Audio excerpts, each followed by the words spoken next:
together, brothers and sisters, make some music together. Gotta make some music. BWB started in 2005 when Hurricane Katrina hit the Gulf Coast and the Burning Man event was still happening.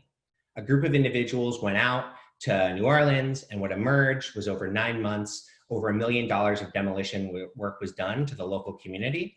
And it was this major aha moment when we realized that we'd been building the skills in the desert with theme camps, mutant vehicles, and art projects that were immediately applicable to different places in the world. And it wasn't just that demolition work, but it was really the spirit that burners brought with them. It was the art, the music, the fun, and it was the undeniable spirit of both action and connection that made that experience so vibrant. It's the same idea we're holding today, and we're not asking burners to replicate this idea of Katrina, but we're asking for them to look at their own reflection in that story and see themselves in it and bring it out into their own communities. And I wasn't there in 2005, so I wanted to bring up someone who was and could give us some reflections on the ideas of BWB both then and now. It's my honor to introduce Tom Price. He's one of the founders of BWB as well as BlackRock Solar, and someone who continues to inspire me today. Hey, welcome, Tom. Hi, this is so crazy. Can you hear me? We can. Awesome, and you can see me, is that right? We can indeed. Okay, wow. So this is amazing. Did I actually just hear music from Lithuania? Did that just actually happen? I can't, this is incredible.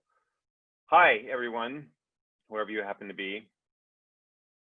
This is quite a moment that we're in, which is kind of fitting because BWB is all about being in a moment in the same way that being a Burning Man is about being in a moment. One of the philosophies that undergirded the initial days of Burning Man was the writings of Hakim Bey and this idea of a temporary autonomous zone, a place where the space between the structures that exist in our society, you're not in this box, you're not in this box, and in between, you have this autonomy to do and be whoever and whatever you want to be. And that space, that liminal experience of creating some alternate reality is what being at Burning Man is about for so many people. It's about this other self, this other way of being that you are. And what happened during Katrina, what's happening right now in the moment that we're in are all the same. And that is that the world that we knew has been torn apart. And there are spaces in between. And into those spaces, the community that we're a part of is pouring ourselves. We go to Burning Man and we practice the act of imagining a new and different way for ourselves to be and to interact with other people. And then we bring that into the world and we create these magical temporary spaces. And the idea behind BWB was never about disaster relief. It was never about community service. What it was about was the act of taking that idea that we have the ability to create the world we want around us, outside the trash fence, off the playa, and out into the real world. And over and over and over again, it has proven to be effective. And the reason it's proven to be effective is because Burning Man, if it is anything, is a permission engine. It is a place that gives people permission to be some different and better self.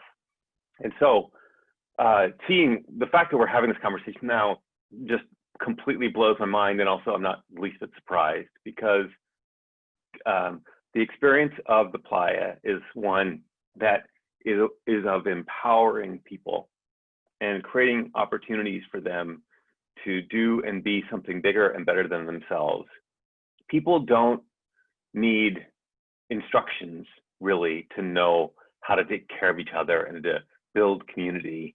Mostly they just need permission.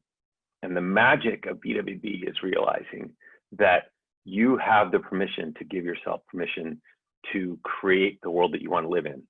And as is the case in the playa, where there is no part of society, and we have to build it from the ground up, however we want, as was the case during Katrina, when the world that we knew had been destroyed and literally scraped to the ground, and there was nothing. We were starting over. And as is the case now with coronavirus, where the world has been brought to a stop and we are given the gift of being able to reflect and look and see what was and what could be.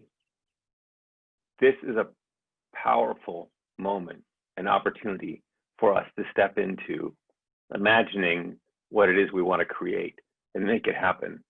There's no they that gives permission for being in the world. The magic is that that permission comes from inside. So seeing the hundreds of people participating here and knowing the power of this community, I am again inspired and humbled to be able to offer that reflection that you are the holders of sacred lineage, of a ongoing vessel that you're co-creating of possibility. And I cannot wait to see what we do with this moment. Hey, thank you so much, Tom. It's so good to remember where we came from, and thank you for being such an important part of that lineage that we're all bringing forward.